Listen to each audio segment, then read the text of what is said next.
Assalamualaikum warahmatullahi wabarakatuh. Salam sejahtera bagi kita semua. Yang terhormat Bapak Kepala Sekolah SMK Negeri 1 Taliwang, yang terhormat Bapak-Bapak CGP Angkatan 11 NTB SMK 1 Taliwang, yang terhormat Bapak Ibu guru dan tenaga pendidik dan tenaga kependidikan SMK Negeri 1 Taliwang. Marilah kita panjatkan puji syukur kehadirat Tuhan, kehadirat Allah Yang Maha Esa atas segala karunia-Nya, sehingga kita bisa berkumpul di tempat ini dalam rangka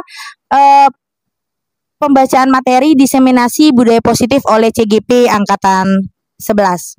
Salawat dan salam marilah kita haturkan kepada junjungan kita Nabi Muhammad SAW, karena telah menyelamatkan kita dari kegelapan hingga sampai sekarang ini terang benderang. Amin ya robbal alamin. Bapak Ibu, Bapak Kepala Sekolah yang dihormati, pertama-tama perkenalkan saya Wanda selaku MC di sini, dan perkenalkan juga rekan-rekan CGP Angkatan 11 yang ada di hadapan saya. Kami di sini, saya di sini sebagai pembawa acara akan memandu jalannya acara pada pagi hari ini. Adapun susunan acara yang pertama yaitu pembukaan, dilanjutkan oleh penyampaian materi oleh CGP Angkatan 11. Yang pertama adalah disiplin positif dan nilai-nilai kebajikan universal. Yang kedua, teori motivasi, hukuman dan penghargaan restitusi. Yang ketiga, keyakinan kelas. Yang keempat, kebutuhan dasar manusia dan dunia berkualitas. Yang kelima, restitusi 5 posisi kontrol. Dan keenam, restitusi segitiga restitusi. Baik, untuk acara pertama akan dibuka oleh Bapak Kepala Sekolah. Kepada Bapak Muhammad Nasir SPD MPD kami persilakan. Assalamualaikum warahmatullahi wabarakatuh. Waalaikumsalam. Teman-teman CGP Angkatan ke-11 yang hari ini alhamdulillah akan melaksanakan kegiatan diseminasi budaya positif, dan juga rekan-rekan yang lain yang sebagai peserta yang insya Allah semuanya dimuliakan Allah Subhanahu wa Ta'ala. Pertama, bersyukur pada Allah Subhanahu wa Ta'ala di tengah-tengah kesibukan bapak-bapak, ibu-ibu, hari ini dapat menjalankan satu kewajiban dari calon guru penggerak, bahwa hari ini semua kita berkumpul dalam rangka mendengar paparan-paparan dari 3 calon guru penggerak angkatan ke-11 ini, dan harapan kita mudah-mudahan apa yang disampaikan nanti menjadi motivasi bagi kita semua, bagi teman-teman dalam rangka bagaimana menumbuhkan budaya-budaya positif sehingga akan mendukung tumbuh kembangnya daripada anak-anak kita itu sendiri. Selanjutnya, salam selawat. Tidak lupa saya mengajak pada teman-teman untuk senantiasa berselawat kepada Nabi kita Nabi Muhammad SAW. Mudah-mudahan dengan kita berselawat, insya Allah kita akan mendapatkan syafaatnya. Allahumma shalli ala sayyidina Muhammad wa ala ali sayyidina Muhammad. Bapak-bapak guru yang saya cintai, saya banggakan, bersyukur bahwa calon guru penggerak angkatan 11 ini hari ini melakukan diseminasi. Harapan kami agar nilai-nilai budaya positif ini akan menjadi motivasi, akan menjadi karakter dari warga kita SMK Taliwang, sehingga akan menjadi sebuah upaya untuk mendukung tumbuh kembangnya dari anak-anak itu, karena budaya positif ini harus dibiasakan. Dibiasakan. Sehingga dengan dibiasakan di lingkungan sekolah kita ini, harapan kita nanti kan dari kebiasaan itu menjadi karakter, akan jadi karakter positif, dan juga akan menjadi motivasi dalam rangka mengembangkan potensi anak-anak itu, karena pembelajaran sekarang ini adalah pembelajaran yang berpusat pada prestasi kepada anak-anak itu sendiri, dan bagaimana pembelajaran itu menyenangkan. Jadi harapan kita bahwa kehidupan ini kan berkembang terus. Nah, satu hal yang sangat baik bahwa nilai-nilai keyakinan universal itu kan, kayak tanggung jawab, kayak keberanian, ya, kejujuran, itu kan nilai-nilai universal yang harus ditanamkan kepada anak-anak. Semangat belajarnya, semangat juang dan sebagainya kan. Nah, oleh karena itu budaya positif yang insya Allah nanti akan dipaparkan oleh 3 guru hebat ini, ya, akan memberi warna tersendiri ya dalam rangka guru penggeraknya nanti menyelesaikan tugas-tugasnya. Harapan kami sebagai kepala sekolah bahwa satu hal yang kita idamkan itu adalah dengan adanya kita, orang lain bisa termotivasi, ya kan? Jadi sebaik-baiknya manusia itu adalah yang bermanfaat bagi sesamanya. Terima kasih Miss Wanda sebagai MC dan teman-teman yang lain yang sudah bergabung. Tanpa kita tidak ada artinya apa-apa kan? Artinya bahwa kita bersinergi dan berkolaborasi bersama. Sukses itu sukses bersama. Dan 3 calon guru penggerak ini saya memandang di tangan bapak-bapak ya, semangat memotivasi anak-anak, memotivasi teman-teman jauh lebih penting ya daripada kita terus-menerus berada pada zona nyaman, ya. Saya yakin dan percaya bahwa teman-teman guru penggerak, calon guru penggerak ini tentu menyiapkan segala sesuatunya dengan sebaik-baiknya. Saya menyampaikan terima kasih, kegiatan ini bisa berjalan dengan baik dan mudah-mudahan ya tugas-tugas daripada calon guru penggerak angkatan 11 ini dapat tepat waktu, diselesaikan dan mengikuti semua prosedur yang sudah ditetapkan. Karena belajar di pengalaman teman-teman yang lain yang sudah ya, baik angkatan-angkatan yang sebelumnya, tentu melewati fase-fase dan sebagainya. Jadi ya tantangan itu akan menjadi indah ketika kita lalui, bukan kita hindari. Itu saja mungkin dari saya. Selamat kepada 3 calon guru penggerak nanti yang insya Allah nanti akan memaparkan yang sudah dibagi ya tugas masing-masing. Dan nanti pada teman-teman kalau memang ada diskusinya nanti bagus ya, dan Pak Nora dan sebagainya, dalam rangka kita saling menguatkan, bukan saling menyalahkan, ya kan? Nah, karena kebenaran itu relatif ya, bukan absolut ya.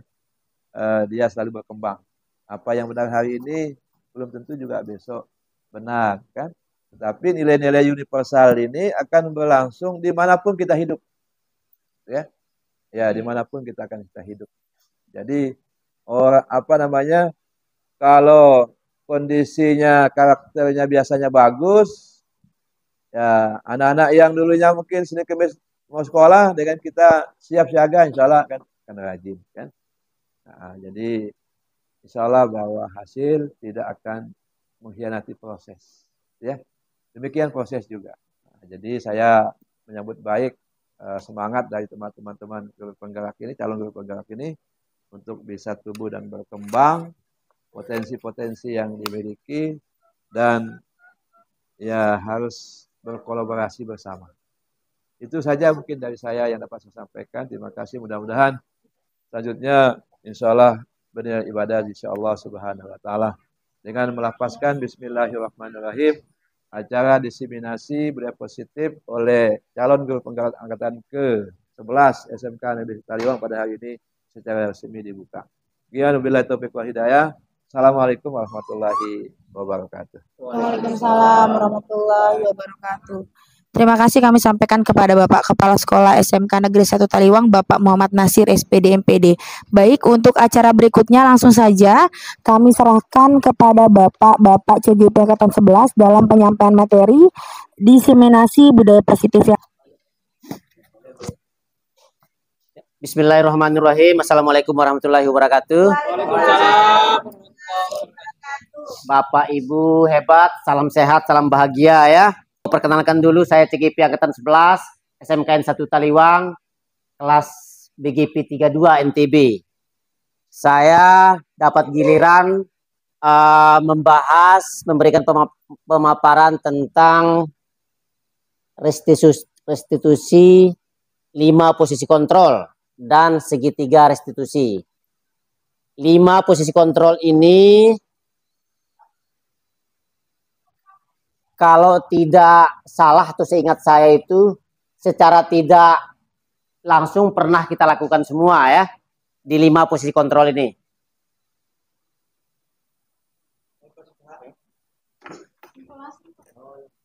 Ya, saya lanjut Pak ya, saya lanjut. 5 posisi kontrol ini ada kaitannya dengan motivasi.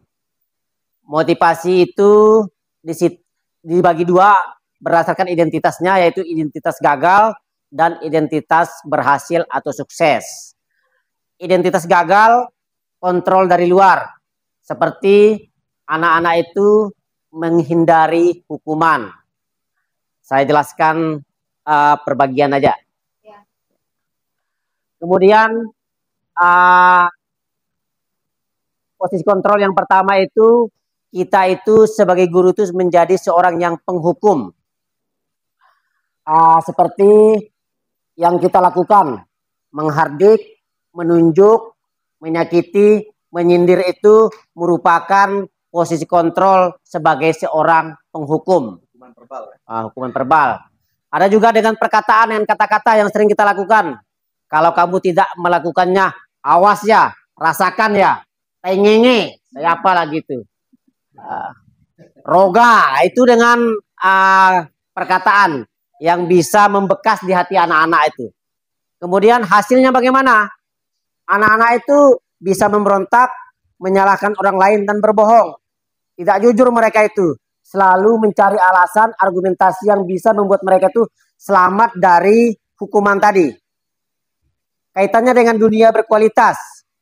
Murid atau siswa akan meletakkan guru di luar dunia berkualitas. Menganggap kita itu, apa maksudnya ya? Tidak berkualitas itu. Tidak apa namanya itu, tidak sepikiran mereka lah. Dianggap kita itu tidak berbobot di situ. Sehingga murid akan berkata, biarkan saja. Nanti juga marah-marah lagi, mengulang-ulang lagi. Biar mulutnya sampai berbusa, akan seperti itu juga. Itu yang biasa yang ada di pikiran mereka. Kemudian dampak pada murid. Ya, pasti tentunya mereka itu akan mengulangi kesalahan yang sama, yang akan seterusnya akan diulangi. Diulang-ulang kesalahan seperti itu. Kemudian identitas gagal yang kedua, yaitu di posisi kontrol kita sebagai guru, membuat rasa bersalah. Yang biasa kita lakukan adalah berceramah dan mengatakan seharusnya Bapak Ibu kecewa dengan kamu. Kan begitu? Itu membuat rasa bersalah kepada murid kita, kepada siswa kita. Dengan perkataan, kamu seharusnya, kamu sudah tahu, Ibu lelah sekali mengatakannya, Ibu stres. Artinya selalu mengatakan yang diulang-ulang, sehingga membuat anak-anak itu menjadi bersalah. Hasilnya bagaimana? Anak-anak itu selalu berbohong, suka menyembunyikan, menyangkal, kan begitu. Itu diulang-ulang terus. Mereka itu akan menjadi tidak jujur. Kemudian kaitannya dengan dunia berkualitas tadi. Murid meletakkan guru di dalam dunia yang berkualitas. Kemudian apa yang mereka katakan? Maafkan saya Pak, maafkan saya Bu. Kan begitu.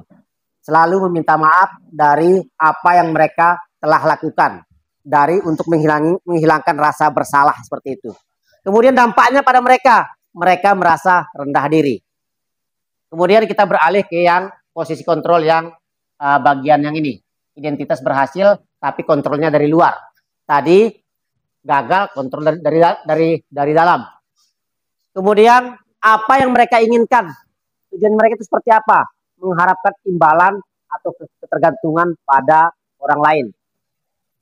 Kemudian posisi kontrol yang ini, yang sebagai teman. Makanya kayak seperti yang Miss Wanda lakukan tadi itu, yang menganggap siswa apa tadi itu, memberikan penghargaan, imbalan itu kan seolah-olah itu kan saya anggap itu sebagai teman ya Miss ya. Nah, yang sering kita lakukan membuat alasan-alasan untuk murid kita. Yang sering kita katakan, ayolah lakukan demi ibu, Masa kamu tidak mau? Ingat, tidak ibu pernah bantu kan begitu. Itu kita menganggap murid kita itu sebagai teman. Hukuman yang kita lakukan itu menganggap mereka itu sebagai teman di situ. Hasilnya bagaimana? Anak-anak murid kita itu akan selalu tergantung kepada kita. Yang seperti disampaikan tadi itu, tujuannya seperti apa, kebutuhan dasarnya seperti apa, posisi kontrol yang kita lakukan itu seperti ini. Kemudian kaitannya dengan dunia berkualitas, murid meletakkan guru di sebagai orang yang sangat penting. Nah, artinya mereka itu menganggap, karena mereka menganggap kita sebagai teman, kita ini dianggap penting oleh mereka kan begitu. Sehingga kita ini dianggap punya bobot, punya kualitas. Murid berkata, saya pikir Bapak Ibu teman saya. Kan begitu, mereka menganggap kita sebagai temannya, sebagai sohibnya, sebagai partnernya kan begitu. Dampaknya pada mereka seperti apa? Ya, mereka itu selalu tergantung dengan kita sebagai gurunya. Lemah, tidak mandiri mereka. Kan begitu, Pak? Kemudian sebagai pemantau yang biasa sering kita lakukan. Pemantau ini kalau menurut saya itu sudah kita terapkan, tapi kita tidak sadar kan gitu kan? Gimana Pak Farid? Ah, betul. Menghitung dan mengukur kan begitu. Kemudian sering kita katakan kepada siswa yang terlambat, apa peraturannya kan begitu. Tata tertibnya bagaimana kan begitu. Apa yang kamu langgar kan begitu. Biasanya yang sering terlambat, yang sering melakukan pelanggaran itu kita tanya, apa tata tertibnya? Hasilnya bagaimana? Iya, seperti itu. Kemudian kaitannya dengan dunia berkualitas.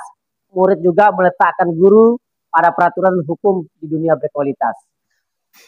Apa yang dikatakan sama mereka? Berapa banyak bintang yang saya harus peroleh? Berapa halaman yang harus saya tulis? Oh, ini kaitannya ini dengan ini. Ya, seperti itu. Karena posisi kita ini sebagai pemantau. Dampaknya kepada mereka itu seperti apa? Ya, dampaknya, mana Miss? Ya Pak, ketergantungan. Jadi anak-anak akan melakukan sesuatu kalau ada hadiahnya. Ya, hadiahnya. Ada sanksi dan ada reward di situ kan? Sanksinya seperti apa? Ada sesuatu yang dia lakukan. Ya. Ada dorongan dari dia. Ada motivasi. Ya betul, ada dari ekstrinsik. Betul, sepakat itu.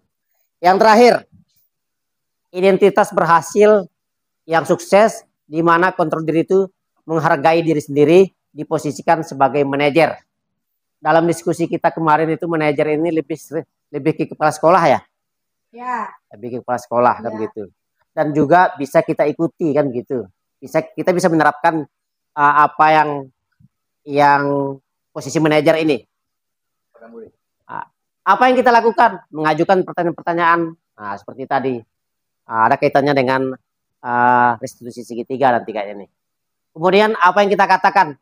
Apa yang kita yakini? Apa yang bisa kau kerjakan untuk. Jadi jangan langsung dihardik kepalanya.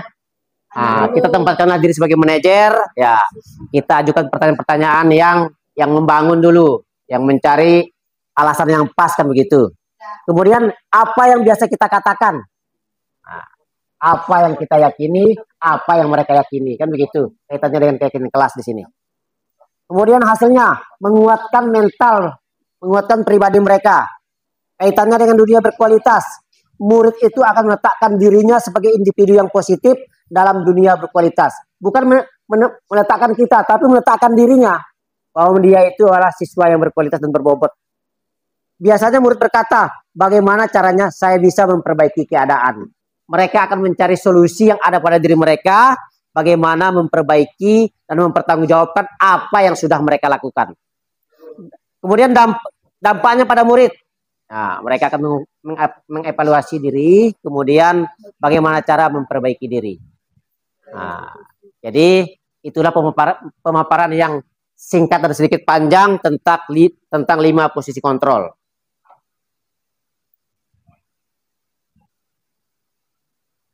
Ini kaitannya dengan pertanyaan-pertanyaan dan siapa yang mengatakan. Saya kecewa sekali dengan kamu. Guru. Guru ya? Ya. Bukannya siswa Pak? Siswa.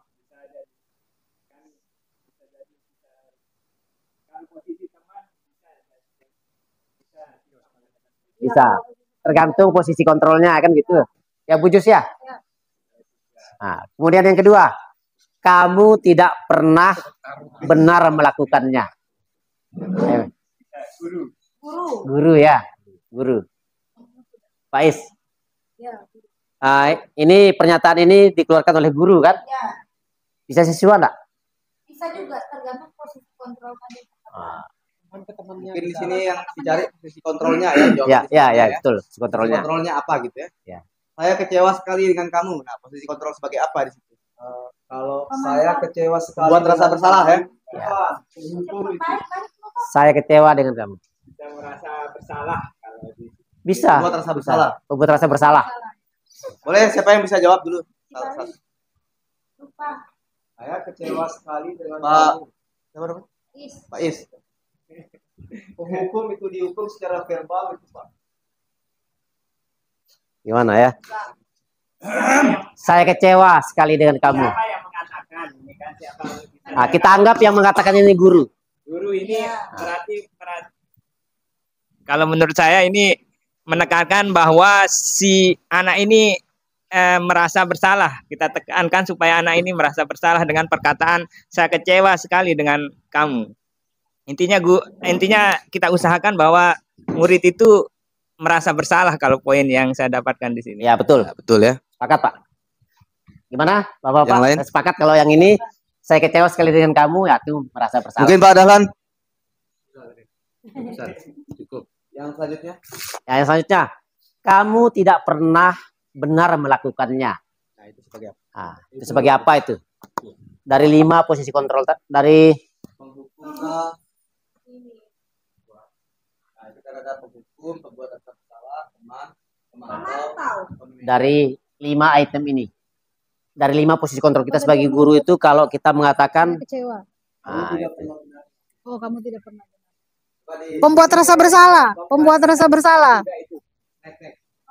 Next. iya, Kamu tidak pernah benar melakukannya. Itu membuat rasa bersalah tadi. penghukum. Penghukum. Kamu tidak penghukum masuk ya, pembuat rasa bersalah ya. Ya, Yang penghukum lepas. juga bisa, pembuat rasa bersalah juga bisa. Ya. Ayolah, lakukan demi bapak atau ibu. Anu yang ketiga tadi. Teman. Teman ya. Pamer ya teman ya. Ya. Teman. Kita memposisikan diri kita tuh sebagai teman kepada anak-anak kalau sudah Ya. kita mengatakan hal yang Ayo seperti ini. lakukan demi- Yang keempat, apakah kamu mau mendapatkan striker bintang hari ini? Teman. Tujuannya apa? Reward, penghargaan. Yang kelima, bagaimana kamu bisa menyelesaikan masalah ini? Manajer. Manajer. Lebih ke manajer. Posisi kontrol kita sebagai guru menjadi seorang manajer. Kamu selalu paling yang terakhir. Kau baik. Kamu saja. Nah, pemantau. Penghukum ini. Ini ya, verbal ini. Bisa penghukum, bisa yang Membuat rasa bersalah. membuat rasa bersalah. Oke. Coba kita lihat. Baik dulu. Kita back ya. Adakah dialognya? Jawabannya? Nih. Yang guru berkata, Ayo lakukan demi ibu. Apa peraturan? Apa yang kita yang kamu harusnya kamu sudah tahu. pemantau itu lebih mengingatkan ke peraturan ya, ke tata tertib, ke kata-kata. Kalau kamu tidak pokoknya awas ya. Saksan. Oke, kita next saja ya. Oke.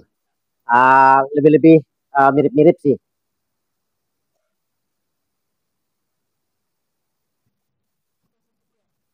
Ini jawabannya tadi. Ya, jawaban yang tadi. Nah, Membuat rasa bersalah. berarti Pak Amir itu lebih pas dia penghukum. Ya, karena dengan kata-kata verbal ini. Selalu paling terakhir.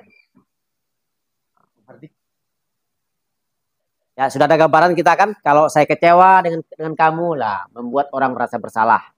Kamu tidak pernah benar melakukannya. Kamu selalu yang paling terakhir. Itu dengan sebagai penghukum itu. Ayo, lakukan demi ibu bapak, teman. Apakah kamu mau mendapatkan striker bintang hari ini, pemantau? Bagaimana kamu bisa menyelesaikan masalah ini? Itu manajer itu. Mudah-mudahan yang ini bisa kita terapkan ya, Miss ya. Amin. Kayaknya tidak di SMK. Yakin dong. Yakin aja. Gimana? Pak Fir, Pak Kajur? Kita ini memposisikan diri posisi kontrol terhadap murid yang ini sebagai manajer. Kemudian materi yang terakhir tentang eksplorasi konsep ini, segitiga restitusi. Kenapa dikatakan segitiga? Karena ada 3 tindakan, 3 hal yang harus kita lakukan dalam hal menentukan. Iya, gitu. Yang pertama, menstabilkan identitas. Menstabilkan identitas ini seperti yang 2 ini yang kita lakukan. Setiap orang pasti pernah melakukan kesalahan, itu yang kita sampaikan kepada siswa, tidak langsung, oi kamu begini-begini, tapi yang ini dulu. Dalam menstabilkan identitas itu, kita sampaikan yang ini. Setiap orang pasti pernah melakukan kesalahan, yang kemudian kamu bukan satu-satunya yang pernah melakukan ini. Kita stabilkan identitasnya dulu. Bukan begitu Pak Farid? Kemudian validasi tindakan atau kebutuhan. Jadi ini yang kita sampaikan kepada mereka, kamu tentu punya alasan mengapa melakukan itu. Kaitannya tadi dengan 5 kebutuhan dasar manusia itu. Kenapa mereka bisa melakukan tindakan atau kesalahan yang mereka lakukan. Kemudian adakah cara yang lebih efektif untuk mendapatkan apa yang kamu butuhkan. Itu yang kita sampaikan kepada siswa. Langkah yang kedua. Kemudian langkah yang ketiga, menanyakan keyakinan tadi. Misalnya kita sudah sepakat tata tertibnya seperti ini, kita buat keyakinan kelasnya seperti ini. Kita tentunya kalau mereka melakukan kesalahan, setelah langkah 1 dan langkah 2 kita lakukan, kita lanjutkan ke langkah yang ketiga, kita tanyakan hal-hal seperti ini. Nilai-nilai apa yang telah kita sepakati. Kemudian kamu ingin menjadi orang yang seperti apa. Jadi pelan segitiga restitusi itu, yang pertama itu langkahnya menstabilkan identitas, validasi tindakan atau kebutuhan, dan menanyakan keyakinan. Langkah yang pertama menstabilkan identitas itu untuk membuat anak yang merasa gagal karena berbuat salah menjadi positif terhadap dirinya.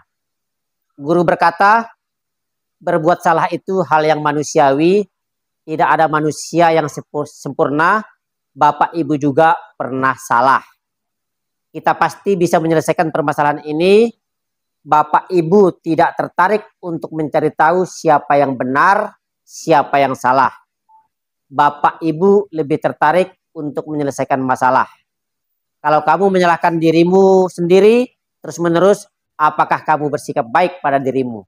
Jadi ini yang kita katakan kepada siswa pada posisi menstabilkan identitas mereka. Kemudian validasi tindakan atau kebutuhan, membantu murid mengenali basic atau kebutuhan dasar yang ingin dipenuhinya ketika melakukan kesalahan. Pada dasarnya setiap tindakan manusia tujuannya adalah memenuhi kebutuhan dasar. Apakah itu penguasaan, kebebasan, kasih sayang, rasa diterima, kesenangan, atau bertahan hidup, seperti yang disampaikan oleh Pak Nora tadi kan? Guru berkata kepada muridnya, kamu bisa saja kan melakukan hal yang lebih buruk, tapi kamu tidak melakukannya kan? Kamu pasti punya alasan mengapa melakukannya. Apa yang penting bagi kamu? Kamu boleh tetap berusaha menjaga sikap itu, tapi tambahkan sikap yang lain yang baru. Maukah kamu belajar cara lain untuk mendapatkan yang kamu butuhkan tanpa harus memukul? Apakah kamu bisa melakukan dengan lebih baik besok lagi? Ini lebih ke manajer ya. Pesannya, kita sebagai manajer, posisi kontrol kita sebagai manajer kepada siswa, ini hal-hal seperti ini. Kemudian yang terakhir, menyatakan keyakinan. Anak melihat kesalahannya dihubungkan dengan norma sosial dan nilai-nilai yang mendasari manusia berinteraksi dengan orang lain. Guru berkata, apa nilai yang kita percaya di kelas atau sekolah kita? Nilai-nilai universal apa yang telah kita sepakati? Kemudian kelas yang ideal itu seperti apa sih? Kamu ingin jadi anak seperti apa? Kemudian apa yang kamu rasakan ketika kamu melakukan itu? Kamu menjadi orang yang seperti apa. Kalau menurut saya ini lebih ke 5 kebutuhan dasar tadi.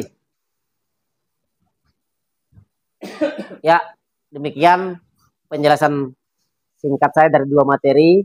Ini posisi kontrol kita sebagai guru, kemudian segitiga restitusi. Demikian, mudah-mudahan apa yang saya sampaikan ini bisa kita aplikasikan nanti dan bisa bermanfaat buat kita semua. Assalamualaikum warahmatullahi wabarakatuh.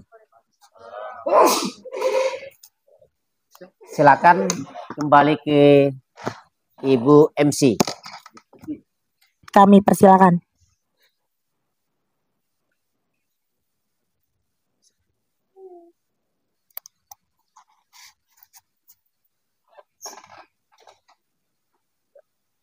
Izin berdiri Bapak Ibu ya.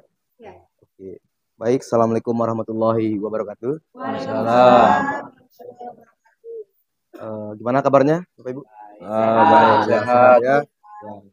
Kita berterima kasih nih Bapak Ibu ya karena sudah menyempatkan kesempatan Bapak Ibu berkumpul di sini ya di tengah kesibukan Bapak Ibu mengajar dan lain-lain ya.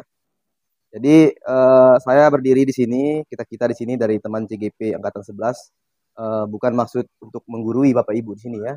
Saya rasa Bapak Ibu itu sudah lebih tahu, sudah lebih dahulu. Terutama di sini juga ada salah satu teman juga dari CGP angkatan sebelumnya ya. Baik Bapak Ibu, kenapa kita di sini mengundang Bapak Ibu di sini? Karena kita mau mendiseminasi atau mensosialisasikan budaya positif. Tujuannya untuk apa Bapak Ibu? Karena apa? Karena ilmu itu tidak bisa kita pendam sendiri Bapak Ibu ya. Walaupun kita ada sedikit ilmu, sebaik-baiknya yang bermanfaat seperti kata Bapak Kepala Sekolah itu berbagi ya. Kita sharing ke teman-teman. Bukan maksud untuk menggurui ya. Jadi ada sedikit ilmu yang kita dapat di program guru penggerak. Nah, itu yang kita coba bagikan di sini kepada Bapak Ibu. Terutama tentang budaya positif ya. Langsung saja Bapak Ibu untuk menyingkat waktu. Ya, sebelumnya kita perkenalan dulu ya Bapak Ibu ya. Saya sendiri Farid Sultani ya. Kemudian ada teman saya juga dari CGP angkatan 11 Bapak Ardian Sanora sama Bapak Agus ya.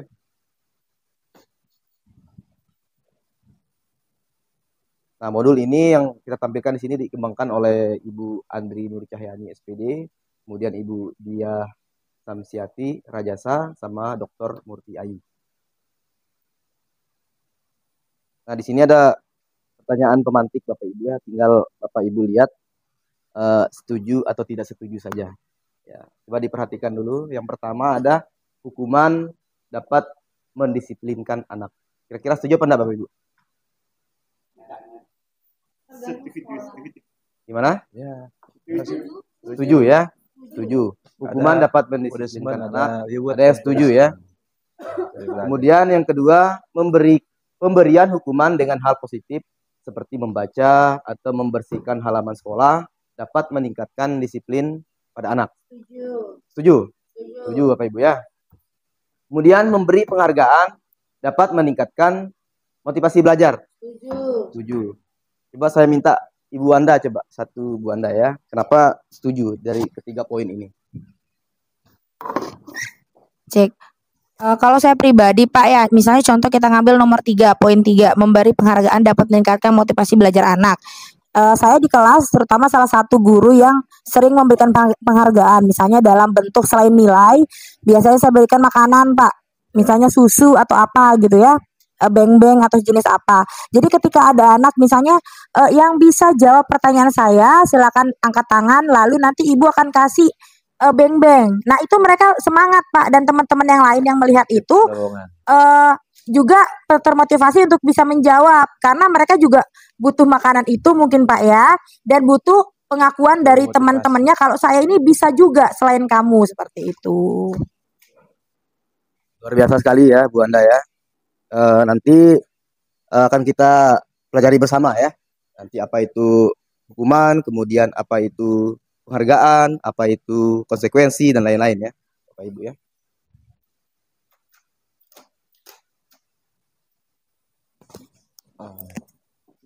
Ya, jadi untuk topik kita pada pagi hari ini Bapak Ibu, ada 6 ya. Nanti masing-masing akan disampaikan oleh Bapak-bapak CGP yang ada di sini.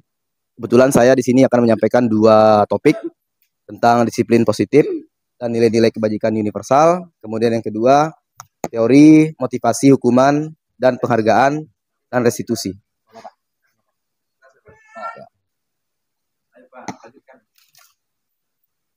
Yang pertama, disiplin positif dan nilai-nilai kebajikan universal. Ya. Nah, di sini ada perubahan paradigma Bapak Ibu. Nah, sekarang sedikit kita bermain game ya. Boleh dibaca dulu. Ada A dan B Bapak Ibu dan teman-teman Bapak Ibu di sini. Sobeklah dari kertas. Nah, ini kita sudah siapkan kertasnya. Mohon bagikan Bapak. Secari kertas, tuliskan benda atau sesuatu yang sangat berharga ya bagi Bapak Ibu. Ya, silakan dituliskan dulu. Dituliskan sesuatu yang sangat berharga Bapak Ibu ya. Tidak boleh dibisik-bisik ke temannya ya. Ini rahasia soalnya ya. Benda boleh. Benda, kemudian suami boleh ya. Misalnya, oh suami saya sangat berharga boleh ya. Boleh ya Bapak Ibu ya. Silakan ditulis, kemudian nanti kita gamenya seperti apa nanti kita coba ya.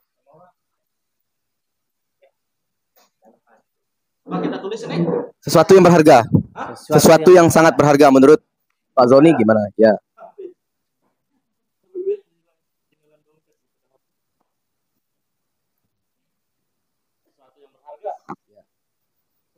Sesuatu yang berharga. Bebas ya. Sudah, rahasia Bapak Ibu ya, digenggam, disembunyikan dari temannya dulu. Kemudian di sini saya minta 2 teman ya, perwakilan dari perempuan sama perwakilan dari laki-laki. Mungkin Pak Dahlan dengan Ibu Jus ya, boleh. Pak Dahlan dengan Ibu Jus, boleh Pak Ibsan tukeran sama Bu Jus dulu duduknya. Disembunyikan ya. Ini kita simulasi dulu. Ya, instruksinya gini Bapak Ibu ya. Bapak Ibu letakkan di salah satu tangan Bapak Ibu dan genggam benda atau sesuatu tersebut dengan segala daya dan kekuatan. Nah, Ibu Jus dulu ya yang pegang ya, genggam ya. Segala daya dan kekuatan. Buatlah sebuah kepalan. Nah, nanti Pak Dahlan itu akan mencoba merayu Ibu Jus ya, merayu dengan sekuat tenaga dengan berbagai cara untuk meminta Ibu Jus itu memberikan benda tersebut kepada Pak Dahlan. Nah, kemudian Bapak Dahlan bisa membujuk itu mengancam kah, menghardik kah, merayu kah, menyuap kah, boleh. Tapi jangan menghardik ya, karena kasihan ini perempuan Bapak ya. Ya. Menyuap boleh, apa saja agar dapat membuka kepalan tangan Bapak Ibu. Ya. Sebentar ya, kita kasih mic-nya dulu. Terlalu banyak pemain. Ya, silakan. Saya dulu. Padahal nanti rayu Jus gimana caranya Jus itu mau membuka kepala tangan.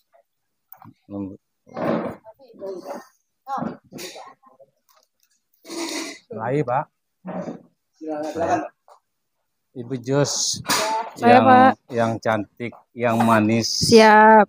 yang luar biasa. Ya. Saya pakai ingin lawas. melihat isi genggaman tangannya. Saya pakai sebuah lawas Sumbawa ya. Kan? Tak nama lawas kaku Andi. Wah, cakep. Cakep. Kalau bau tangu kayak menulang angkang tak. Mantap. Hanya nyunde ke pasang sir. Apa sir? Apa sir? Mudah-mudahan dari lawas tersebut Ibu Jus bisa membuka genggaman tangannya. Sepertinya saya nggak mau, Pak. Anda mau Ibu Ya, Jus? karena ini berharga buat saya. Saya tambah lagi lawasnya Ibu Jus kalau Anda mau.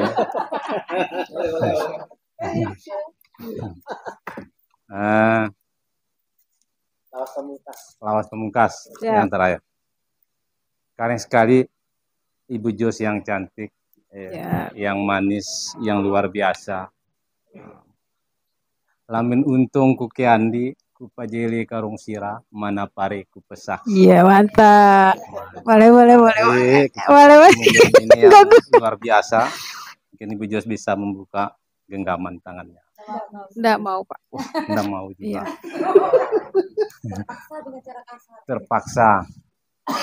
Terpaksa. Tambah lagi atau cukup? Oh. Lawasnya. Ya. Tambah lagi satu lauknya. Tambah lagi satu ya.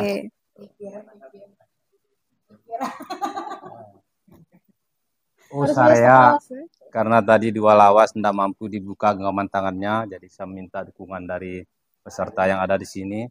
Oh, saya Rama Peno. Tutu maras kegiatan ta Maris Gama Jusangada.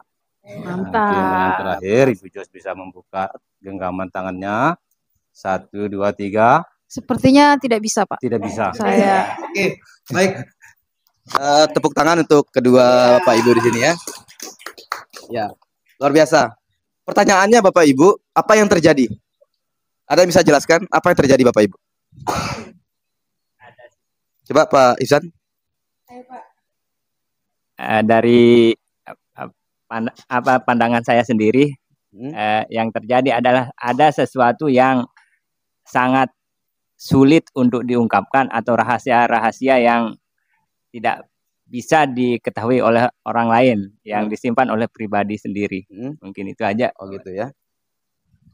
Ya. Jadi apa yang terjadi Bapak Ibu? Kira-kira siapa yang memegang kontrol tadi? Yang Memegang kontrol. Ibu Jus. Ibu Jus ya, yang pegang kontrol. Kontrol sepenuhnya ada di Ibu Jus. Nah, Ibu Jus. Nah, dari kejadian ini nanti kita akan pelajari Bapak Ibu ya. Kita next dulu, kita lanjutkan Bapak Ibu ya. Nah, kemudian ada perubahan paradigma teori kontrol, teori pilihan, dan ilusi kontrol. Ya.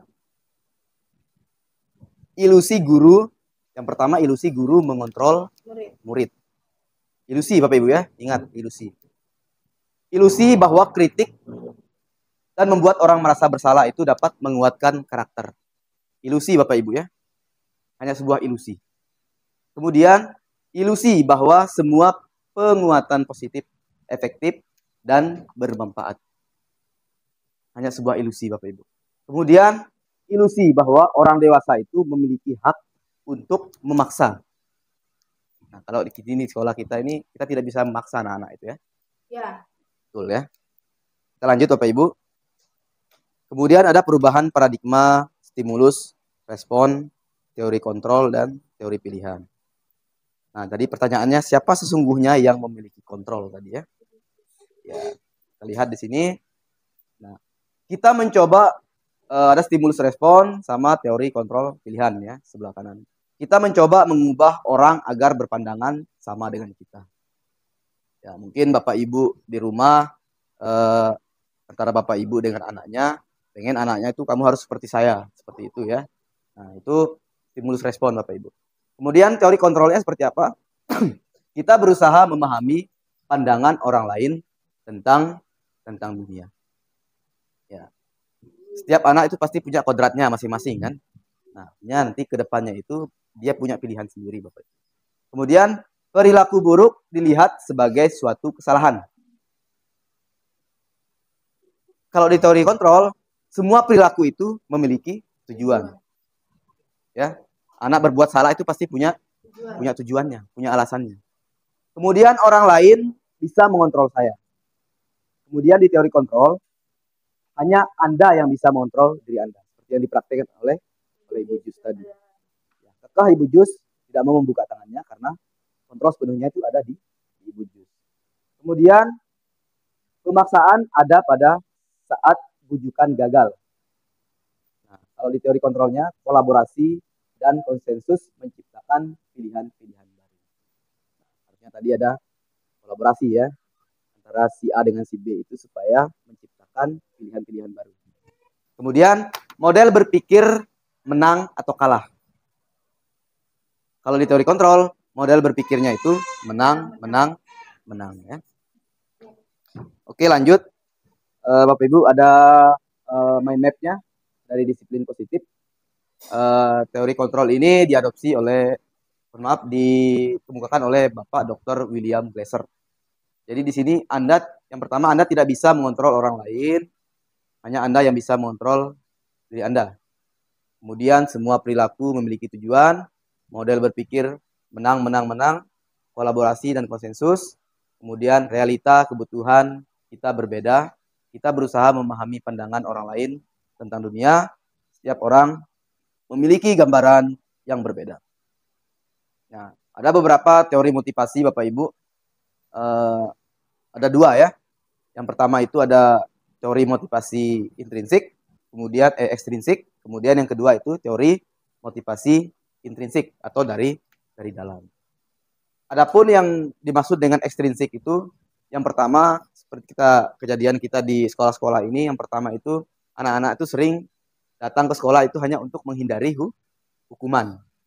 Ya, karena dia takut dengan gurunya, takut dengan hukuman, sehingga dia bisa datang tepat waktu. Ya, itu alasannya dia datang tepat waktu itu karena takut dengan hukuman. Nah, itu motivasi ekstrinsik yang berasal dari luar. Kemudian yang kedua itu untuk mendapatkan imbalan. Mungkin yang tadi disampaikan oleh Ibu Wanda di kelasnya itu sering memberikan penghargaan kepada murid-muridnya. Itu termasuk daripada motivasi ekstrinsik. Murid mau berbuat karena ada imbalan. Gitu ya. Kemudian yang ketiga, motivasi intrinsik itu untuk menghargai diri sendiri. Nah, ini yang bagus ya, untuk menghargai diri sendiri. Jadi motivasi yang timbul dari dalam itu ya, untuk kita ya, untuk menghargai diri kita.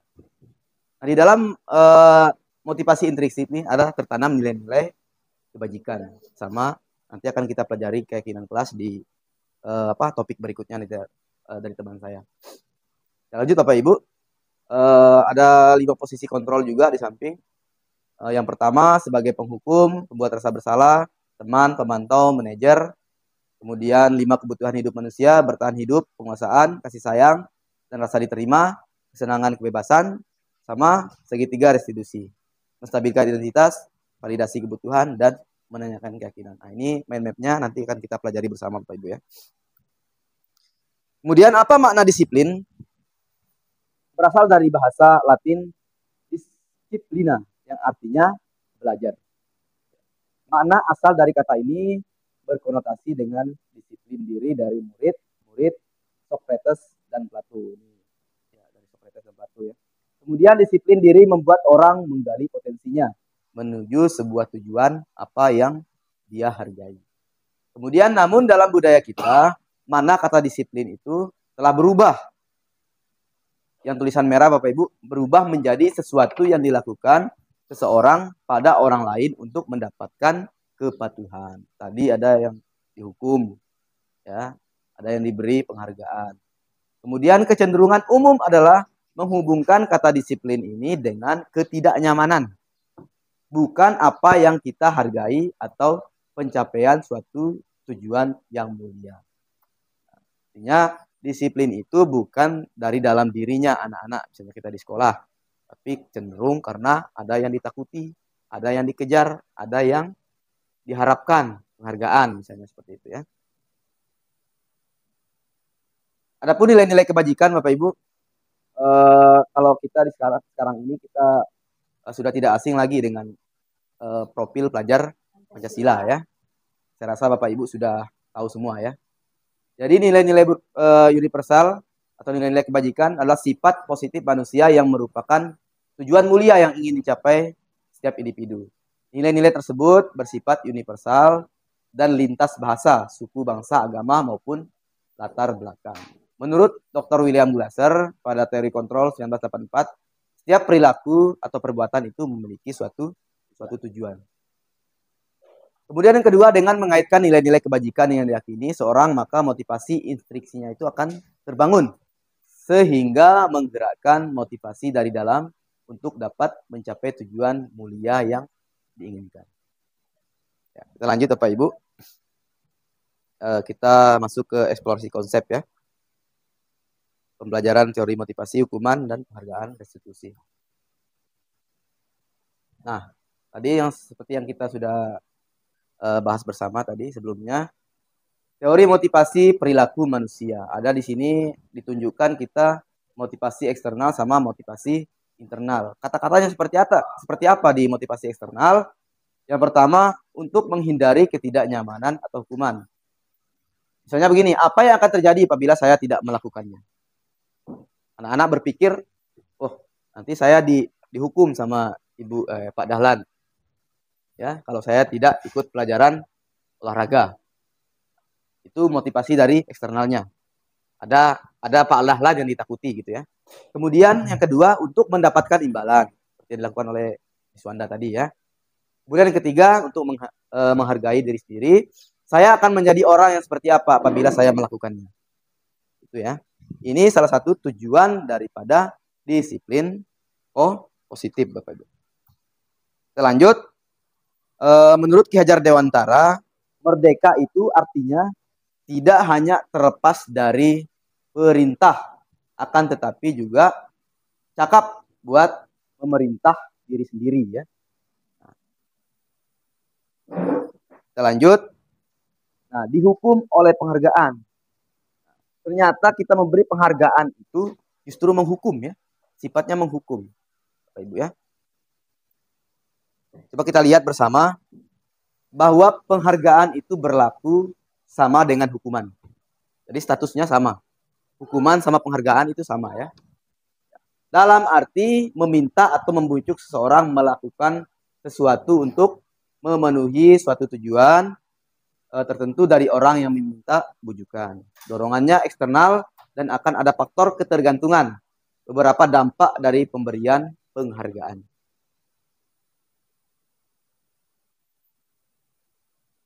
Pengaruhnya itu bisa berpengaruh jangka pendek, kemudian bisa berpengaruh jangka panjang. Kemudian penghargaan itu menghukum, ya justru menghukum penghargaan itu ya. Kenapa bisa menghukum? Ya nanti kita lihat ya. Kemudian ada penghargaan mengurangi ketepatan. Selanjutnya penghargaan itu tidak efektif. Kemudian penghargaan merusak hubungan. Ada kaitannya ya. Menghukum, penghargaan menghukum, kemudian penghargaan merusak hubungan. Misalnya contohnya siswa A diberi penghargaan oleh Pak Dahlan. Siswa B tidak. Bisa jadi siswa B ini akan timbul rasa cemburu terhadap si A ya. Nah, itu makanya bisa merusak hubungan Bapak Ibu. Seperti itu. Kemudian penghargaan itu bisa menurunkan kualitas. Nah, biasanya orang yang sudah terbiasa diberi penghargaan, terus ketika dia tidak mendapat penghargaan, itu motivasinya otomatis akan menurun motivasinya itu. Makanya katakan penghargaan itu menurunkan kualitas. Kemudian penghargaan itu mematikan kreativitas. Nah, bisa jadi ya. Kemudian penghargaan mengurangi motivasi intrinsik. Nah, tadi kita tahu motivasi intrinsik itu motivasi yang timbul dari dalam ya. Kemudian bentuk program kebajikan apresiasi. Dalam memberikan apresiasi, pengakuan perlu diingat beberapa hal. Yang pertama, beri pengakuan secara khusus, beri pengakuan secara pribadi. Kemudian yang ketiga, beri pengakuan kepada semua murid secara bergantian ya. Kemudian beri pengakuan secara konsisten. Terus menerus ya. Kemudian fokus pada proses. Contoh pengakuan. Nah, seperti ini ya. Kata-kata pembukanya. Misalnya kemarin saya perhatikan kamu begini-begini ya, Bapak Ibu ya. Kemudian nilai kebajikannya apa yang timbul di situ dengan kita mengatakan seperti itu? Ada rasa empati yang besar terhadap murid kita. Situasinya, misalnya situasinya pada saat menolong murid baru di kelas kita. Misalnya ada siswa kita baru gitu ya, baru kemudian belum terbiasa dengan teman-temannya yang ada di sekolah. Itu bisa kita rangkul dia dengan sebuah kata-kata pembuka. Misalnya kemarin saya perhatikan kamu menyendiri di kelas, kamu tidak ngobrol sama teman-temanmu. Nah, itu bentuk rasa empati kita terhadap dia ya. Kemudian ada situasi pada saat kamu membantu teman-temanmu di tugas kelompok. Nah, di Misalnya siswa kita diberi tugas kelompok, kemudian ada salah satu murid kita itu dia membantu ya teman-temannya di kelas untuk membuat kelompok. Itu kata pembukanya itu ada saya menghargai ya. Saya menghargai usaha kamu. Artinya nilai kebajikan yang timbul di anak ini akan timbul rasa kepedulian. Demikian juga selanjutnya terima kasih untuk titik-titik bla bla bla. Kemudian akan timbul rasa tanggung jawab pada kondisi siswa itu sedang memungut kertas yang berserakan di lantai. Itu bentuk rasa tanggung jawabnya.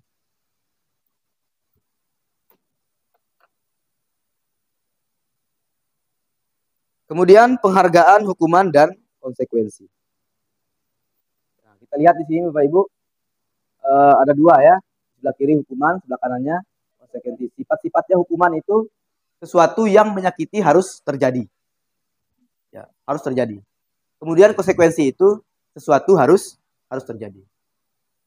Kemudian membuat anak sakit, fisik maupun hati, untuk jangka waktu yang lama. Saya rasa Bapak Ibu pernah dihukum oleh guru-gurunya waktu sekolah dulu, padahal mungkin pernah ditempeleng, masih berasa sampai sekarang ya. Nah, masih terasa. Itu karena apa? Pengaruh psikisnya itu berlaku sampai sekarang ya. Konsekuensi membuat anak merasa tidak nyaman dalam jangka waktu yang pendek ya. Sebentar saja. Kemudian anak membenci kedisiplinan. Kalau dihukum justru anak itu semakin melawan ya, membenci kedisiplinan. Kemudian konsekuensi anak menghargai disiplin. Paksaan.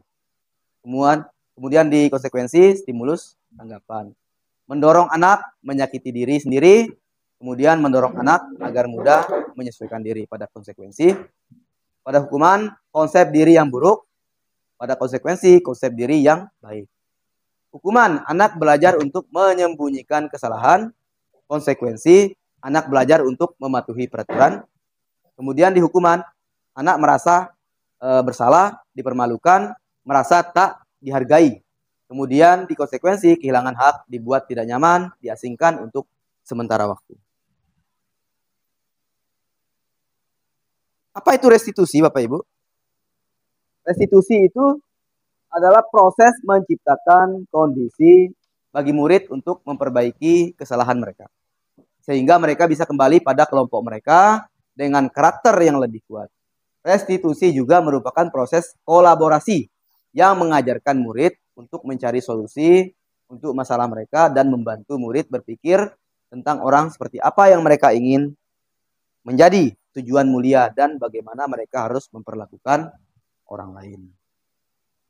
Nah, berarti di restitusi ini ada tindakan kolaborasi ya antara kita dengan murid ya. Kita mencoba menyelesaikan masalah bersama dengan murid.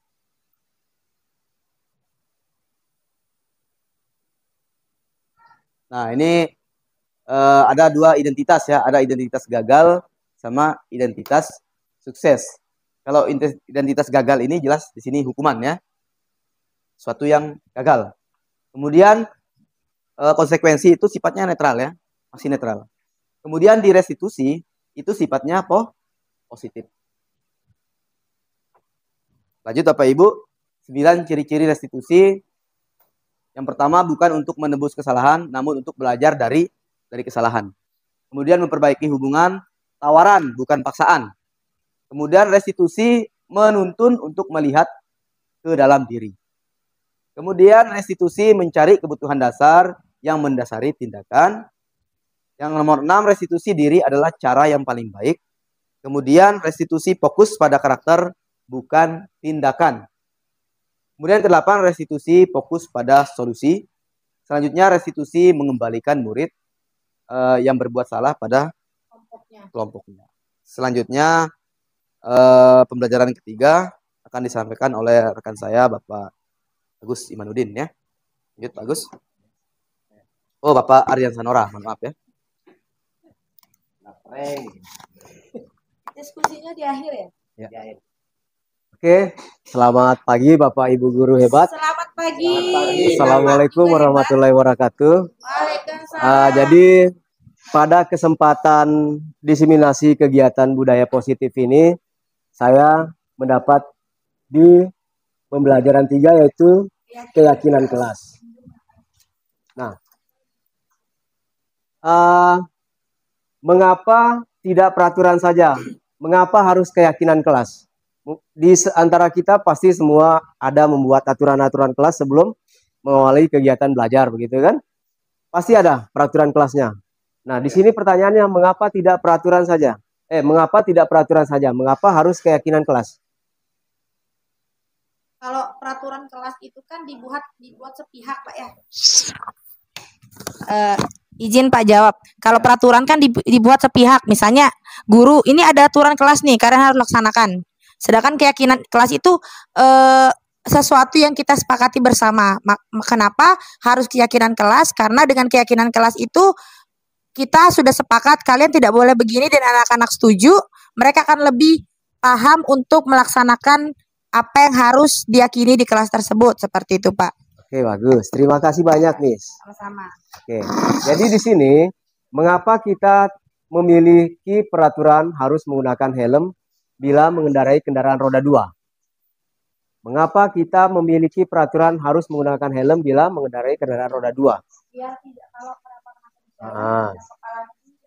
kemudian, mengapa kita memiliki peraturan 3M? Menggunakan masker, mencuci tangan, dan menjaga jarak 1,5 meter. Oke. Kemudian, mengapa kita memiliki peraturan harus datang tepat waktu pada saat mengikuti pelatihan? Agar tidak mengganggu yang lain. Oke. Jadi, hal-hal demikian adalah untuk mendukung motivasi intrinsik kembali ke nilai-nilai yang lebih menggerakkan seseorang dibandingkan mengikuti serangkaian peraturan-peraturan. Nah, di sini ada lingkaran dari hal-hal yang harus diyakini bersama. Yang pertama ada peraturan kelas, itu ruang lingkupnya lebih kecil. Kemudian ada keyakinan kelas yang lebih besar, dan yang terakhir adalah lingkungan-lingkungan yang positif untuk menumbuhkan rasa percaya diri dan budaya positif. Oke. Nah, di sini terlihat di slide-nya yang mana yang merupakan keyakinan kelas, mengapa. Nah, di sini ada salah satu contoh kesepakatan kelas. Datang tepat waktu, mengucapkan salam. Kesepakatan kelasnya. Ya. Kemudian menjaga kebersihan sekolah, berdoa sebelum dan sesudah kegiatan, aktif dalam pembelajaran dan tertib.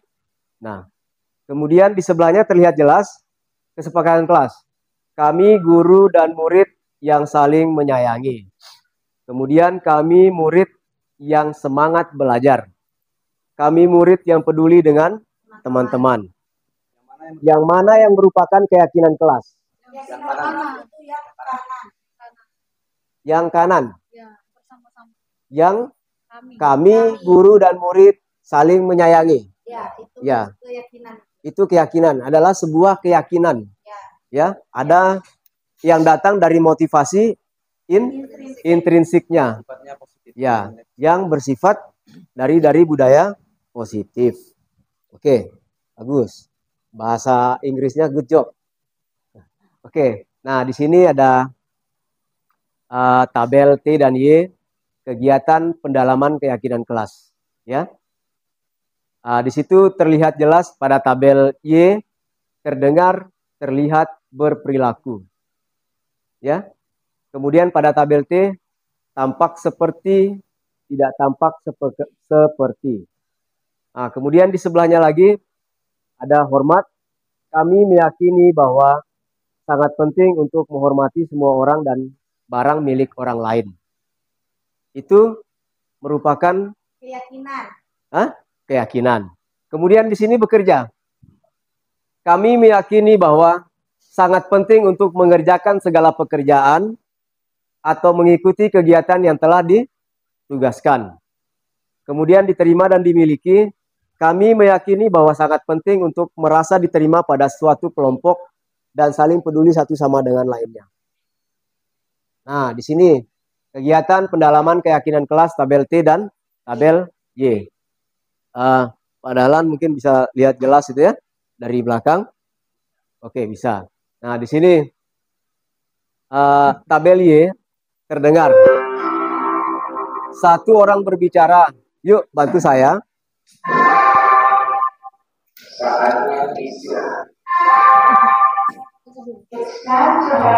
Adi, break.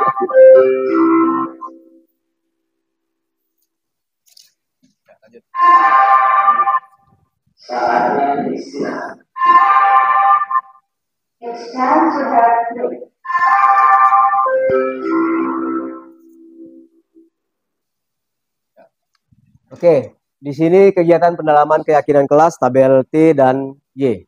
Di sini terdengar satu orang berbicara. Yuk, bantu saya bantu. Kita bisa selesaikan ini bersama. Terima, tolong ya. Permisi, boleh saya pinjam, itu terdengar ya. Nanti akan segera saya kembalikan. Itu terdengar.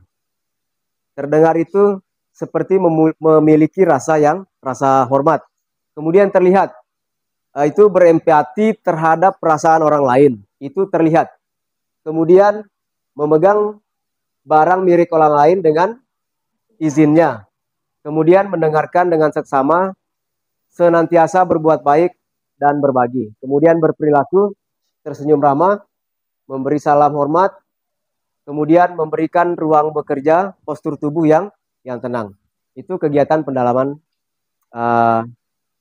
keyakinan kelas. Oke.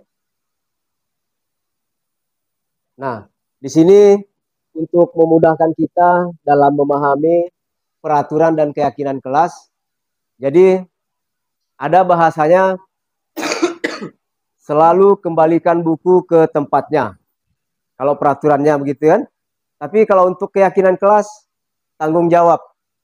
Nah, kira-kira kalau kita bahasakan untuk di keyakinan kelas, kira-kira seperti apa, Bapak Ibu? Bahasanya seperti apa? Selalu kembalikan buku ke tempatnya.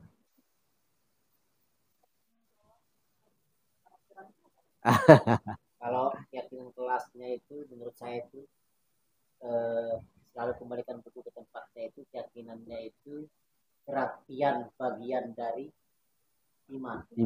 Oh, iya. Menjaga kerapian kelas. Oke. Jadi di situ ada penekanan hal-hal yang positif di situ. Tidak dengan tidak. Kemudian dilarang mengganggu orang lain. Jadi keyakinan kelasnya apa? Kita menghormati orang lain. Kemudian hadir di sekolah 15 menit sebelum pembelajaran dimulai. Itu menghormati orang lain. Ya. Kemudian dilarang melakukan kekerasan di keyakinan kelasnya, menghormati orang lain. Kemudian dilarang menggunakan narkoba untuk kesehatan dan lain-lainnya. Nah, di sini materi selanjutnya adalah kebutuhan dasar manusia dan dunia berkualitas. Nah, kebutuhan dasar manusia itu ada 5, Bapak Ibu. Yang pertama adalah love and belonging ya. Ya, bahasa Prancisnya itu kasih sayang dan rasa diterima. Kemudian ada penguasaan, ada bertahan hidup, ada kesenangan dan kebebasan. Nah, tadi di teori kontrol itu semua perilaku memiliki sebuah tujuan. Ya. Jadi akan ada kaitan dengan 5 kebutuhan dasar manusia ini. Contoh di kelas. Di kelas kebanyakan anak ada yang kayak gimana ya? Kamu bla bla bla bla bla. Itu kebutuhan apa kira-kira yang ingin didapatkan oleh anak? Penguasaan. Ya. Jadi itu penguasaannya mereka. Jadi mereka ini menunjukkan bahwa ini saya berkuasa. Berarti sama dengan kayak anak-anak yang caper. Ya. Cari perhatian, apa bisa dia kasih sayang dan rasa diterima. Itu yang kebutuhan yang ingin mereka dapatkan. Jadi kita kembalikan lagi ke teori kontrol tadi, bahwa setiap perilaku memiliki tujuan. Kalau ada anak yang suka mencuri makanan temannya. Kalau ada anak yang suka mencuri temannya, lari ke bertahan hidup. Mungkin posisi dia very hungry mungkin ya, Bapak Ibu. Jadi butuh kita ini eating together. Oke. Jadi ini ya, rasa kasih sayang, 5 kebutuhan dasar manusia itu rasa kasih sayang, penguasaan, kesenangan, bertahan hidup dan kebebasan. Nah, 5 posisi kontrol tadi. Oh iya, betul. Sebentar, kita kembali dulu. Jadi begini, untuk kita menambah pemahaman kita tentang kebutuhan dasar manusia. Nah, kira-kira ada sebuah kasus di kelas. Ini ada sebuah kasus di kelas, Bapak Ibu. Kasusnya ini, misalnya si Ali. Si Ali ini menunjukkan ke teman-temannya bahwa dia ini betul-betul manja. Sampai, ayolah Pak Guru, ajarkan kita yang ini Pak Guru. Pokoknya dia manja sekali sama gurunya. Nah, kira-kira kebutuhan dasar manusia apa yang ingin dipenuhi oleh Ali tersebut? Kasih sayang dan rasa diterima. Kasih sayang dan rasa diterima. Ada yang berbeda pendapat? Kalau saya itu sepakat kasih sayang Oke, dan rasa diterima. sepakat. Jadi intinya,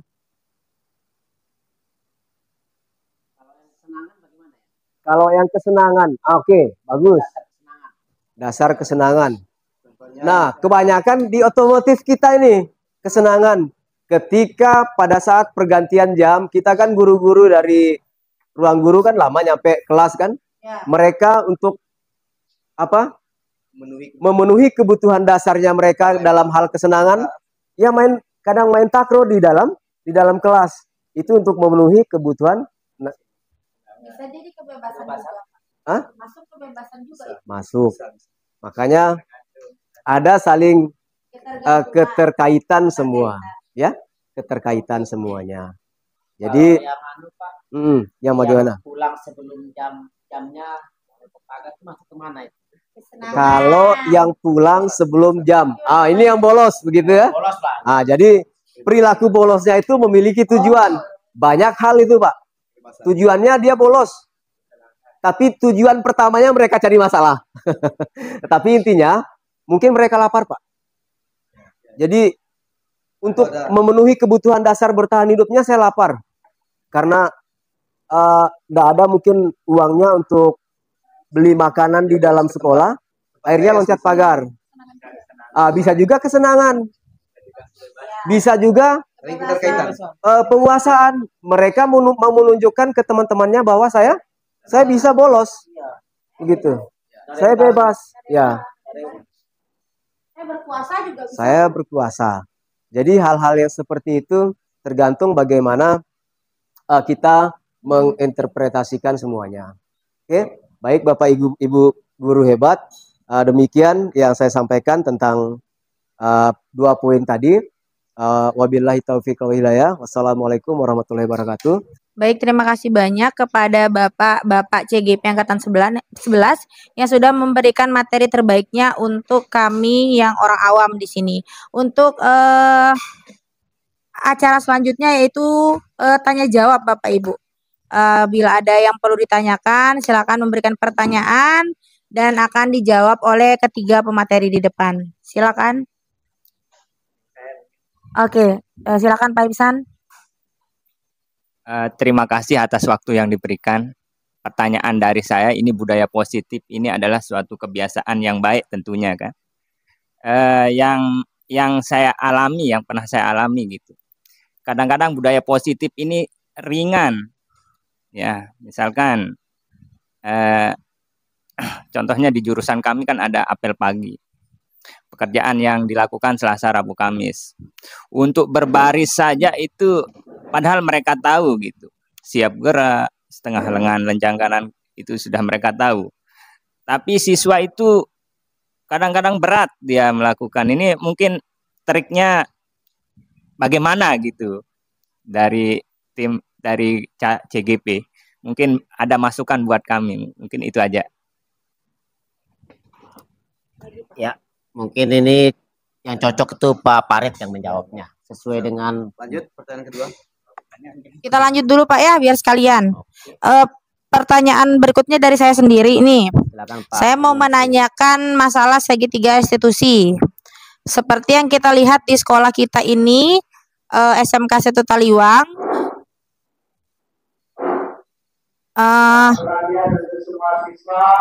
Kan tadi bisa nggak sih Pak kita terapkan segitiga restitusi di sekolah kita tercinta ini?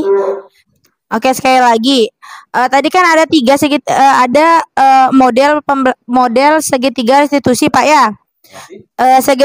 Segitiga restitusi kan ada 3. Yang pertama menstabilkan identitas, kedua validasi kebutuhan, dan ketiga menanyakan keyakinan. Bisa nggak ya kita terapkan segitiga restitusi itu dalam penyelesaian masalah siswa di dalam lingkungan sekolah kita?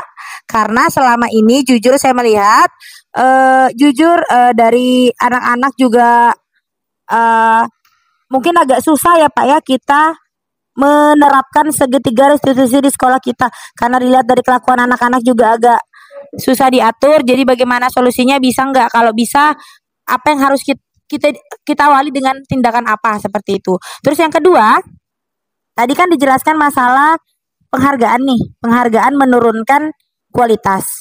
Tadi itu yang jelaskan Pak Parit atau Pak Parit ya, penghargaan menurunkan kualitas nih.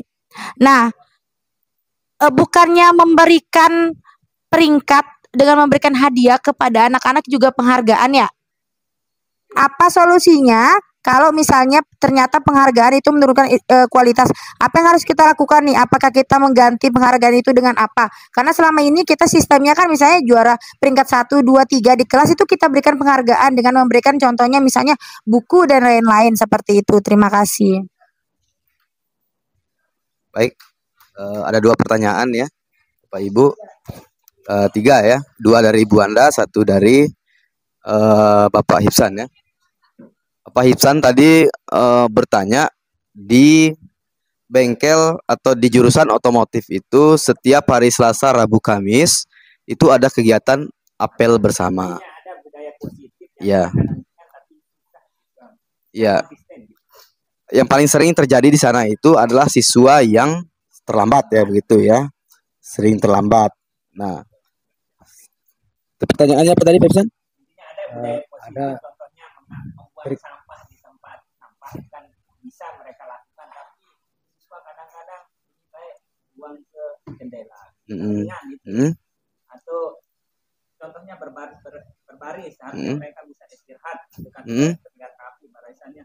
Ada yang tidak membutuhkan ringan sekali. Betul ya. Mungkin yang ditanyakan Pak Hipsan itu bagaimana caranya ya menerapkan itu ya, budaya itu. Nah, saya kembalikan mungkin ke Pak Hipsan. Apakah Bapak Hipsan sudah sebelumnya membuat keyakinan kelas atau keyakinan bersama dengan siswanya terkait dengan apa yang diyakini tadi kan, seperti membuang sampah pada tempatnya. Nah, kan ada nilai-nilai yang kita pelajari kan, nilai-nilai universal ya, nilai-nilai kebajikan yang akan tumbuh di situ ya. Apakah sebelumnya sudah pernah dilakukan? Kalau pribadi saya, karena ini kan budaya positif keyakinan kelas ini bagus. Sebelumnya ini memang diterapkan dalam bentuk aturan. Benar. Ya, sebelumnya sudah ada ya, cuman dalam bentuk peraturan ya. Nah, jadi seperti yang kita yakini tadi itu ada 3 ya di situ ya. Ada peraturan, konsekuensi ya, konsekuensi sama restitusi ya, seperti itu ya. Nah, jadi peraturan itu sudah ada. Cuman cara menjalankan dari peraturan itu yang belum tepat mungkin yang dianggap sama Pak Hipsan ya.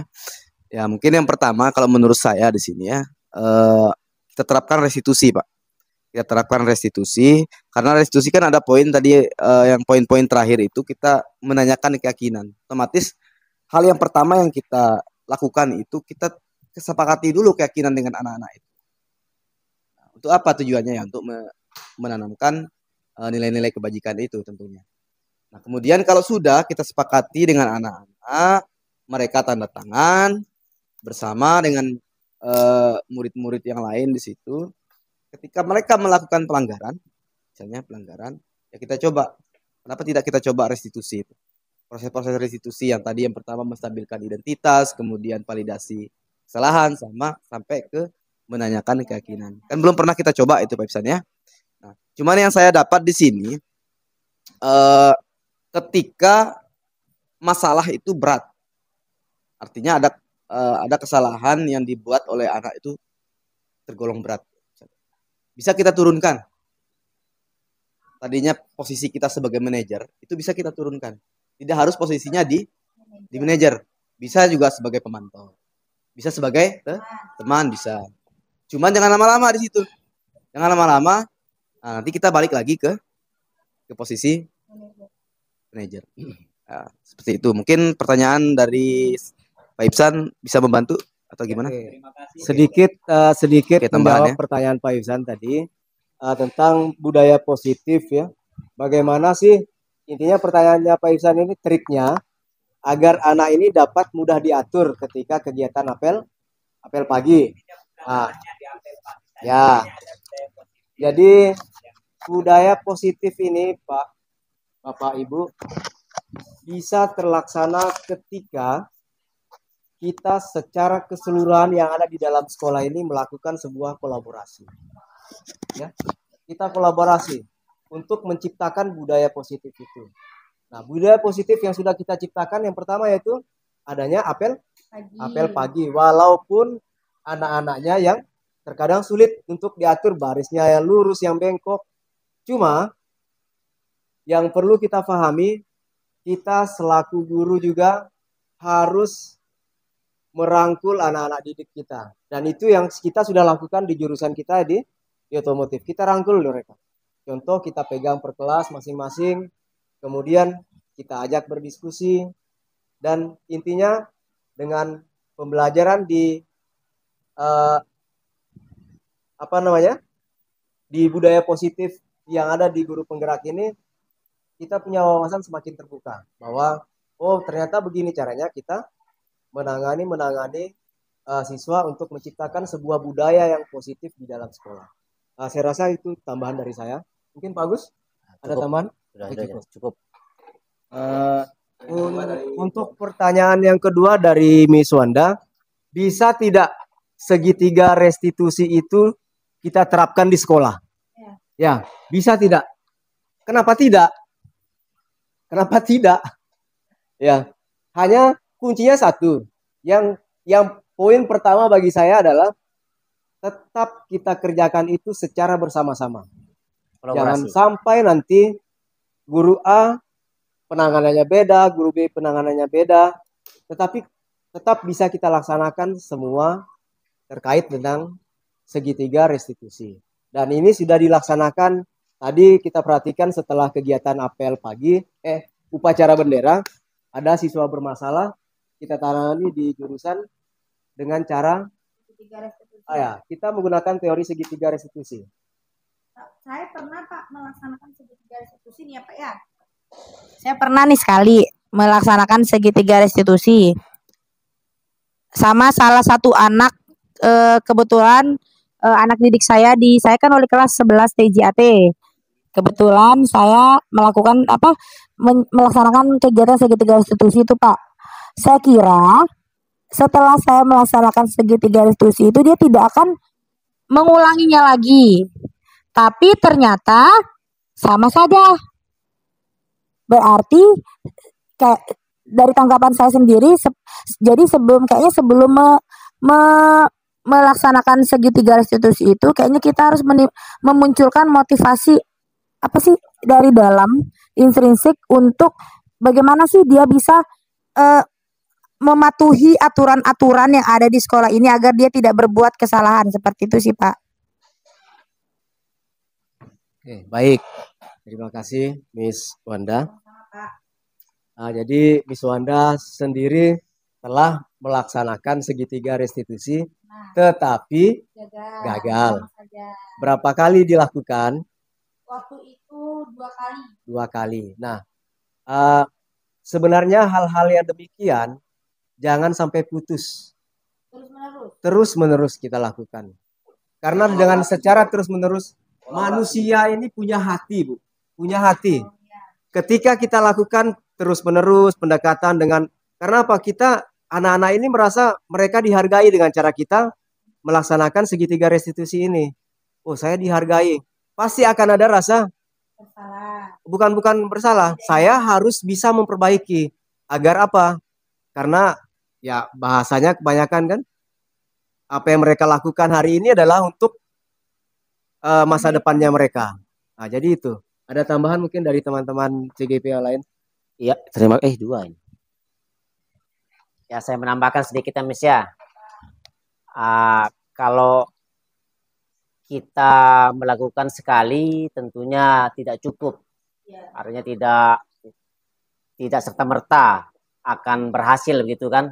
Tapi kalau kita sudah lakukan berulang-ulang, continue, bukan hanya dengan kasus atau pada siswa yang sama, tapi juga pada setiap ada siswa yang lain melakukan pelanggaran tata tertib, melakukan kesalahan, kita tetap menerapkan segitiga restitusi itu, insya Allah itu akan bisa tercapai tujuan kita merdeka belajar itu tadi. Tidak hanya dengan siswa yang sama, tidak hanya dengan kasus, termasuk juga dengan kasus-kasus yang lain, kita continue melakukan tindakan segitiga restitusi itu ya. Kalau continue kolaborasi ya insya Allah paling tidak sedikit demi sedikit, step by step akan tercapai tujuan kita itu menciptakan budaya positif di lingkungan sekolah kita. Kemudian apa namanya juga kaitannya tadi juga dengan posisi kontrol kita sebagai guru ya, kita menempatkan diri kita, menjadikan diri kita itu sebagai manajer dalam melaksanakan segitiga restitusi tadi. Sehingga kita akan memberikan kesempatan apa namanya itu kepada murid untuk mempertanggungjawabkan perilaku dan mendukung murid menemukan solusi atas apa yang mereka lakukan tadi. Seperti itu, Miss, dari saya. Kita lakukan berulang-ulang, bukan hanya dengan kasus yang sama, kasus yang lain juga seperti itu. Kemudian kita berusaha menempatkan, mengajak teman-teman ini di posisi kontrol kita sebagai guru, kita menempatkan diri kita sebagai manajer tadi, tidak sebagai penghukum. Ya, terima kasih. Pertanyaan kedua dari Miss Wanda, itu kan penghargaan itu sifatnya menurunkan kualitas. Penghargaan menurunkan kualitas. Kemudian pertanyaannya itu, ada nggak solusi lain gitu ya, selain kita memberi penghargaan kepada anak-anak itu? Ya kan selama ini kan kita yang peringkat 1, 2, 3 kita kasih penghargaan tuh Pak. Kita bilang dapat penghargaan karena mereka dapat piagam, terus dapat hadiah buku. Terus teman-teman, ini kejadian di kelas saya Pak ya. Ada satu siswa waktu semester 1-nya, kelas 1 ini masih kelas 1 mereka posisinya, dia itu peringkat ketiga. Nah, sampai ke semester kedua mau naik kelas 2, dia peringkat ke-5. Turunnya 2. Nah, di situ saya lihat sekali kekecewaan di dia sama di orang tuanya. Nah, memang benar Pak, kalau saya lihat di situ memang benar nih, penghargaan di situ menurunkan kualitas. Karena kita lihat dari kecewanya dia, kecewa orang tuanya sebelumnya jadi juara 3, tiba-tiba juara 5. Nah, ada nggak solusi lain untuk sekolah ini? Apa yang harus kita lakukan biar apa sih? Nggak kita kasih penghargaan sejenis itu kepada yang peringkat 1, 2, 3. Ya, nggak tergantungan sama penghargaan. Baik. Saya coba menjawab dulu ya. Silakan, Pak. Oke. Sebenarnya di era POT itu sebenarnya kita sudah diarahkan sebenarnya ya. Kita sudah diarahkan bahwa tidak boleh menggunakan peringkat ya. Di sana nggak ada kolom peringkat. Hanya kita di sekolah sini saja yang mencoba begitu ya, mencoba memberi penghargaan kepada anak-anak kita ya, mungkin tujuannya untuk meningkatkan motivasi yang lain gitu ya.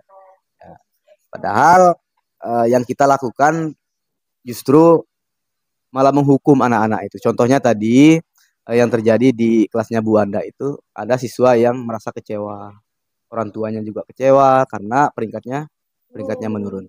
Baik, saya coba menjawab. Mungkin ada di slide tadi.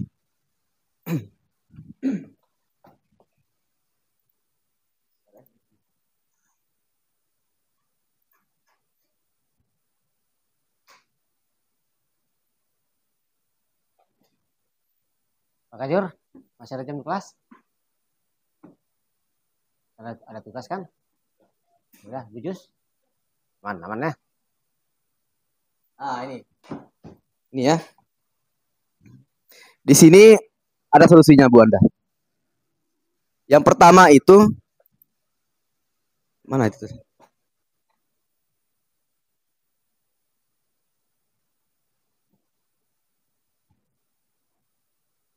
Nah, di sini sudah terjawab sebenarnya. Beri pengakuan secara khusus kepada anak-anak itu. Ya, kemudian yang kedua, beri pengakuan secara pribadi. Kemudian yang ketiga, beri pengakuan kepada semua murid secara bergantian. Jadi, begini Bapak Ibu ya, yang kita lakukan di sekolah ini hanya menghargai anak-anak yang berprestasi di akademik saja, tanpa kita melihat prestasi-prestasi yang lain. Seperti itu. Nah, padahal misalnya di sekolah ini misalnya ada anak data yang sering datang tepat waktu, segala macam, itu harusnya kita beri penghargaan juga seperti itu ya. Ya, jangan hanya dari segi akademiknya saja seperti itu ya. Kemudian beri pengakuan itu secara konsisten. Nah, fokus pada prosesnya. Nah, tuh kurang lebih seperti itu Bu Anda ya. Kayaknya terjawab sudah. Ya.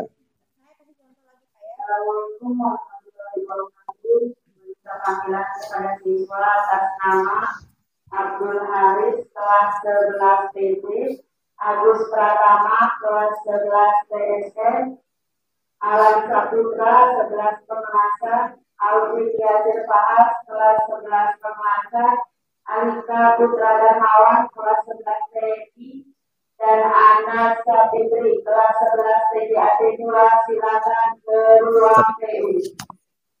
Untuk siswa yang disebutkan namanya, silakan ke ruang PU. Oke. Ini benar nggak yang saya lakukan nih Pak ya? Yang saya lakukan gini. Kan kayak yang ini saya lakukan di semester 1 juga, dan saya lakukan di semester 2 karena saya lupa waktu itu Pak. Jadi waktu semester 1 yang peringkat 1, 2, 3 itu kan dapat penghargaan dari sekolah tuh, dapat hadiah dari sekolah.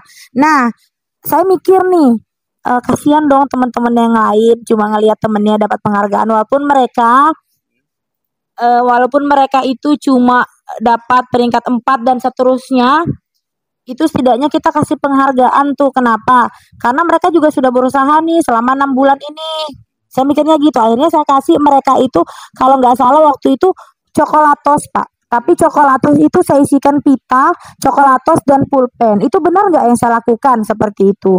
Takutnya malah saya memberikan hukuman kepada mereka gitu Pak. Baik, terima kasih Bis Wanda. Bagus ya. Saya tidak menyalahkan itu benar atau tidak ya. Kalau menurut saya sih udah bagus ya, udah tepat yang dilakukan Bu Wanda. Cuman di sana mungkin kita perlu garis bawahi ya bentuk penghargaannya. Misalnya si anak ini kita cap sebagai anak yang disiplin. Ya. Ditulislah di sana si A ini mendapat coklatos ini sebagai siswa terbaik di bidang disiplin. Seperti itu mungkin Bapak Ibu ya.